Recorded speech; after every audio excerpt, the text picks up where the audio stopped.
You know, niggas gotta get their priorities together. Got their mind on the wrong things, spending their money in the wrong way. Trapaholics, real trap shit. Say you need that car with the rims and a trunk, just like Jim. It's more to life. Yeah. I'm telling you.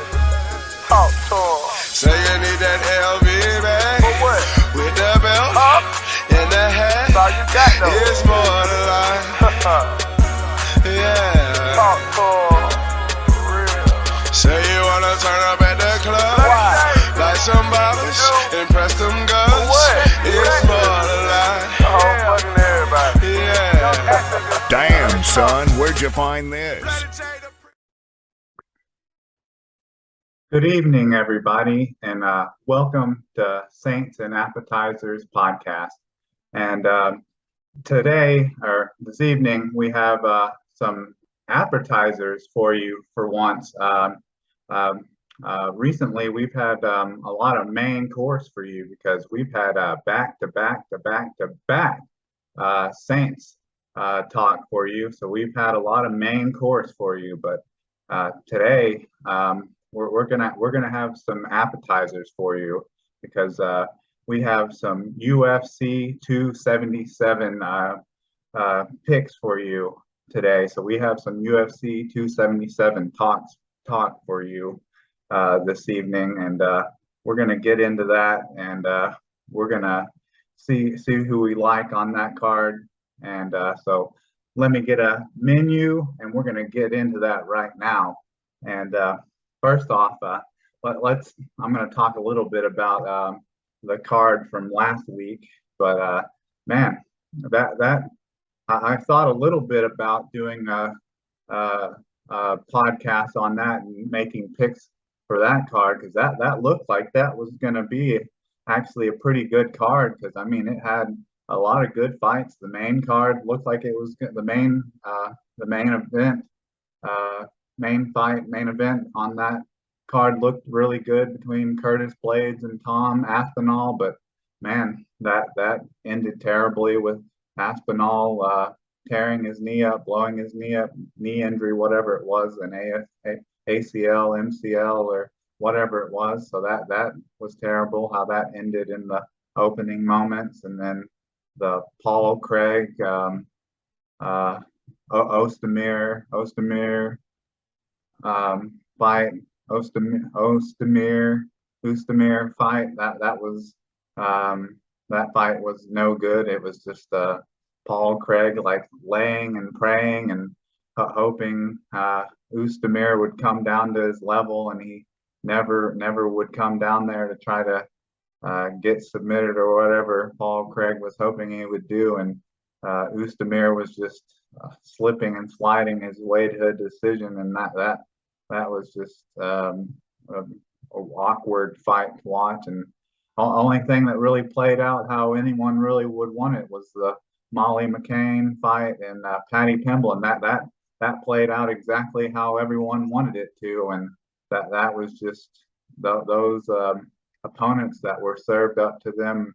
That was just the script to that was written exactly how everyone expected it to play out, and that's really the only thing that went to plan. But I'm kind of glad I didn't do a podcast on that, because other than that, it was a great looking card that ended up kind of falling flat a little bit. But this pay-per-view looks really good, and I'm kind of glad that I only do pay-per-views. So far, at least, I've chosen to do pay-per-views, because man, there's just a fight card every week, and a lot of times, at least besides last week, sometimes there's cards where there's only like one fight where there's like, at least to me, on the main card, where there's like really a notable fight. But this main card here this looks like it's going to be a good one. So let me get into the main card here and get into the first fight. And on the first fight, we have a light heavyweight fight between Anthony Smith, the veteran, and Magomed Ankalaev. And I think this should be a pretty interesting fight here because Anthony Smith, he's been a light heavyweight contender for a long time. He's fought for the belt. He fought John Jones for the belt a while back. He fought Glover Teixeira a while back too.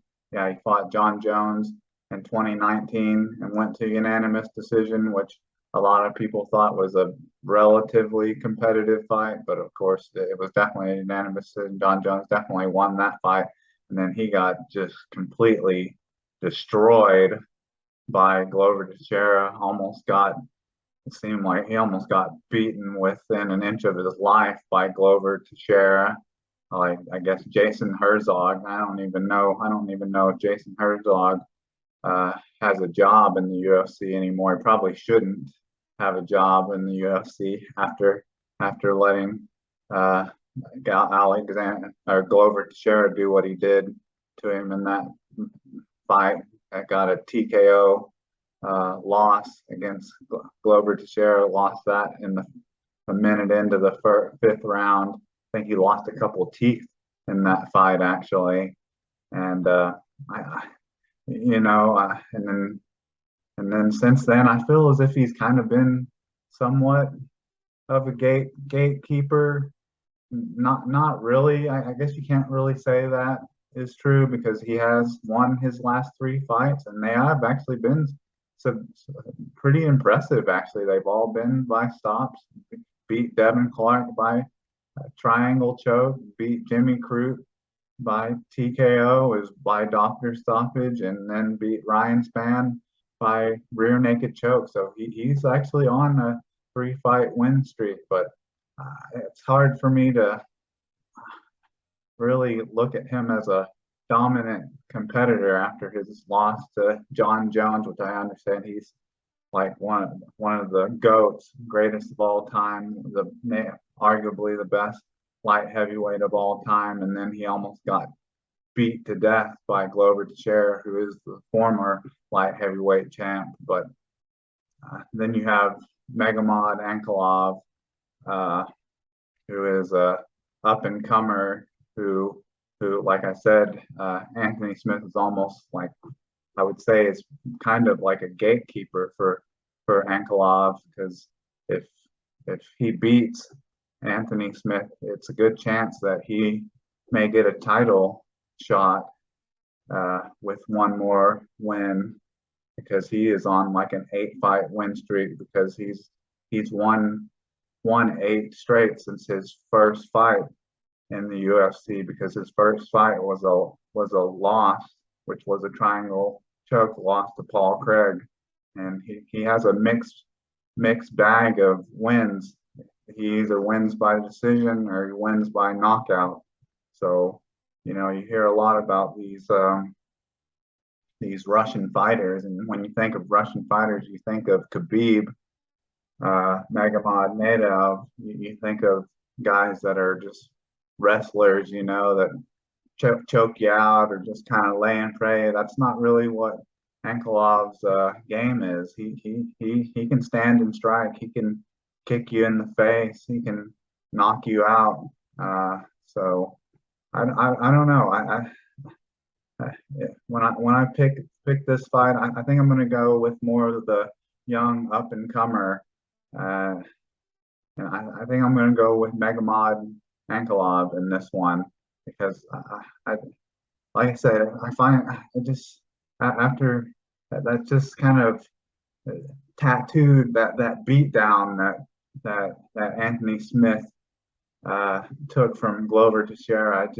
It's hard for me to erase that from my memory bank after seeing him have like loose teeth in the press conference and talking over in his corner, talking to his corner man, how he had like loose teeth and almost getting beaten to death. I just feel like that's kind of what he's being used here in the UFC as now, is just kind of a stepping stone, a placeholder, and so I'm going with Magomed Ankalaev with the first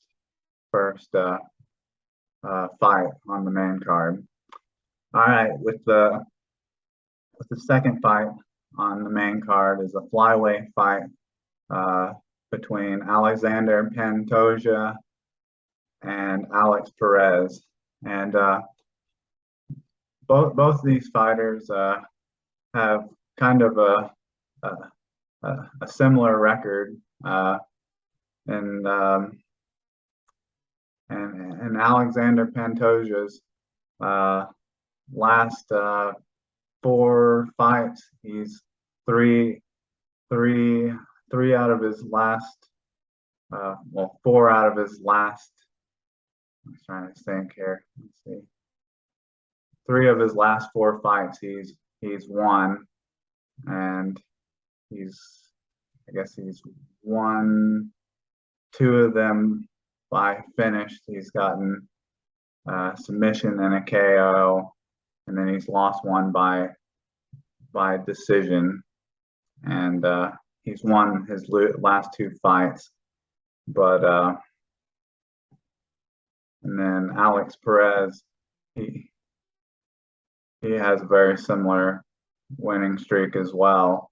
In his last 4 fights, he has 3 wins as well, and 2 of them are by finish as well, and they're by TKO. They're both by, one is by TKO, which is leg kicks, and 1 is by submission, but it's a technical submission.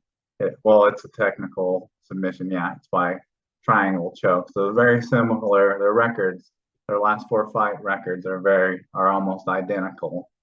But the thing that I look at that's kind of different in theirs is that Alex Perez has been submitted 4 times in his career, and Pantoja has never been submitted in his career, and Pantoja has won by submission 9 times in his career. So with that, I think I'm going to go with Alexander Pantoja in this fight, and I would think, just going off of those statistics there, I think I'm going to go with Alexander Pantoja to win, probably somewhere, probably maybe get a submission somewhere late in the second round by submission, maybe by, I don't know, maybe rear naked choke. He got that rear naked choke in his last fight, so maybe a rear naked choke or something, and towards the end of the second round. Okay, and with the third fight on the card, we have Derek Lewis versus Sergey Pavlovich, and Derek Lewis, he's had a kind of a tough go of it in his last 3 fights or so, but man, he's faced some tough competition, very high level. He's gotten KO'd by Tua Taivase and Cyril Gahn. I mean, those are like title contenders. Cyril Gahn, he fought Nogueira, and Tua Taivase is fighting for the belt, I think, pretty soon. So, I mean, he's getting knocked out by those guys in 3 of his last fights. And so, I mean, that's kind of tough that he's had some of those KOs pretty close together within like those all happened within like the last year, that he's been knocked out. Within a year, he's been knocked out twice. And then he's fighting Sergey Pavlovich, who is on a 3-fight win streak, I think. Yes, and he is on a 3-fight win streak where he's gotten knockouts in all 3 of them, 2 by TKO and 1 by a straight up KO. I mean, That's a tough matchup, and that's a tough one to pick. And Derek Lewis, he's kind of getting up there in age. He's what is he? He's 37, and Pavlov is only 30. I think I'm gonna have to go with the young gun here.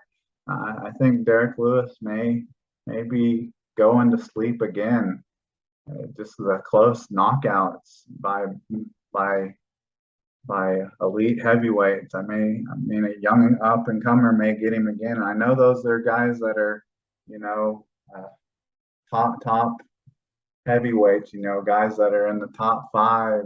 Top 10, top five, and Sergey is maybe not ranked as high as other guys, but he's on a bit of a hot streak of knocking guys out. So I think Derek Lewis may get got again.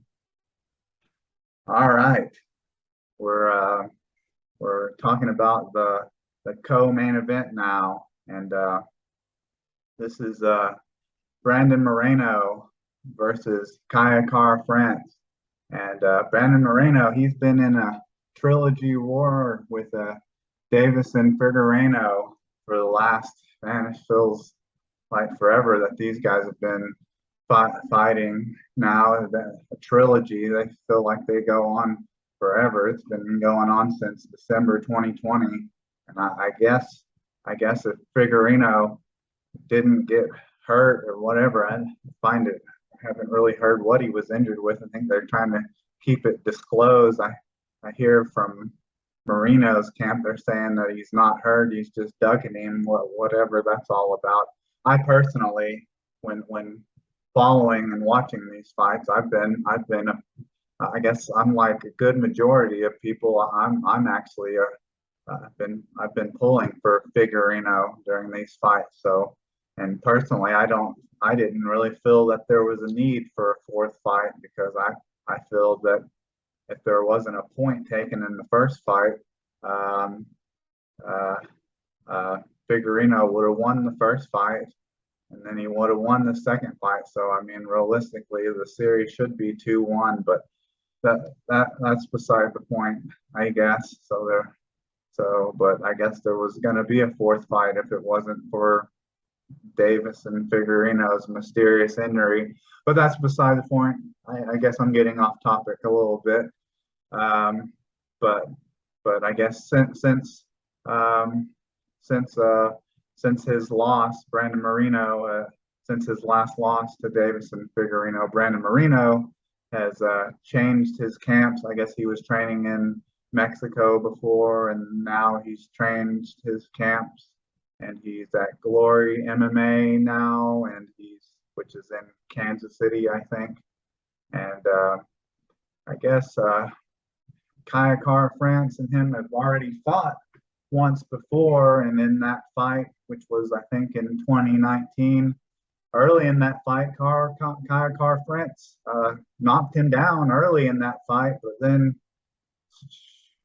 soon after that, I think Brandon Moreno took over the rest of the fight and pretty much dominated the rest of that fight and led to a unanimous decision. But now they're fighting several years later. But honestly, just from watching a lot of Brandon Moreno over the last couple of years, I think Brandon Moreno just has the veteran experience, and just has that championship acumen from being in five round wars the last several fights that he's been in, and I just think that's something that's important, and something that Kayakar France hasn't experienced, and I think that goes a long way, and will go a long way in this fight. And also, I think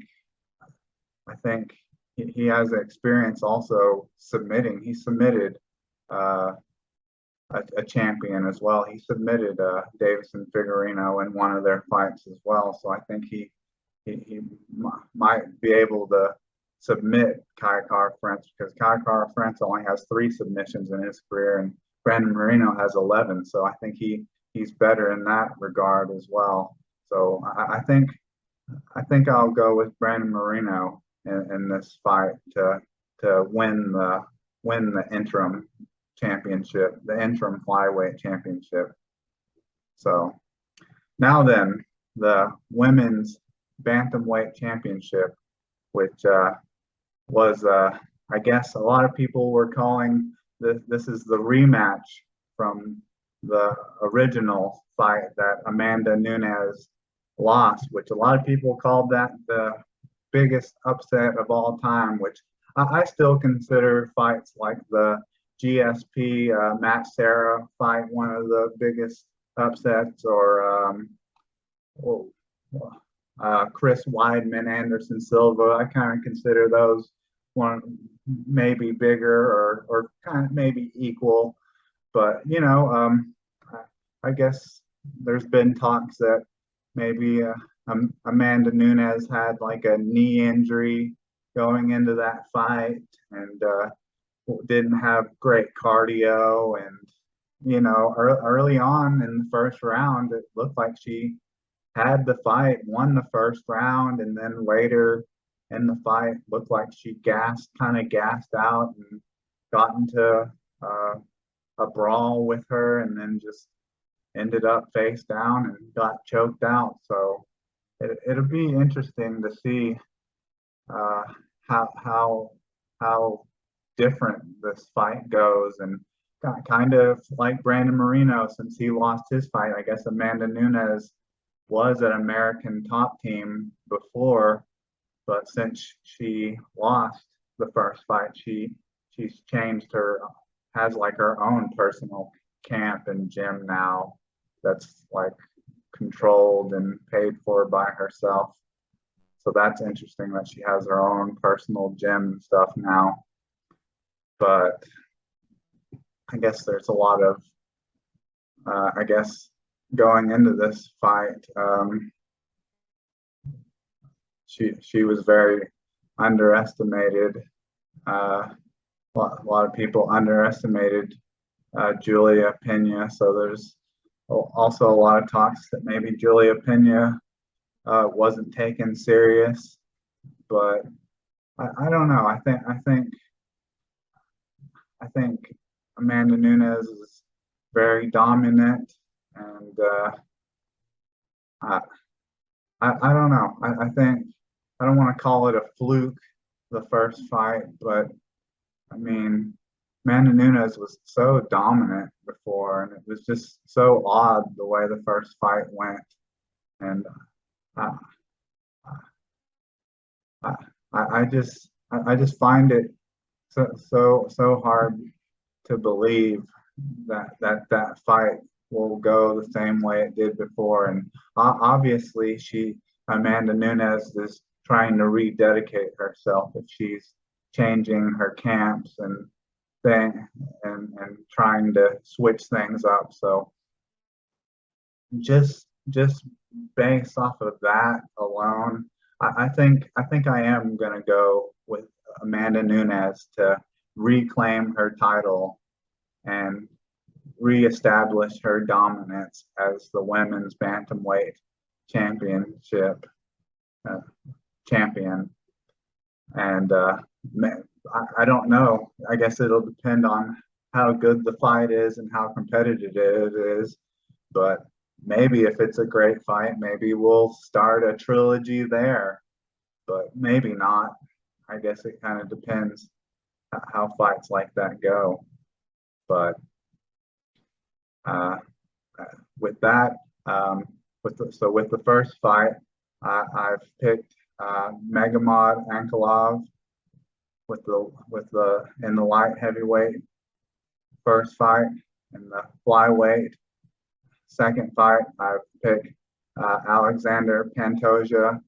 In the heavyweight third fight, I've picked Sergey Pavlovich. In the co-main event, I've picked Brandon Moreno. And in the main event, I've picked Amanda Nunes to reclaim her title. And in that second And then the co-main event, I picked Brandon Moreno to get back his interim flyweight title.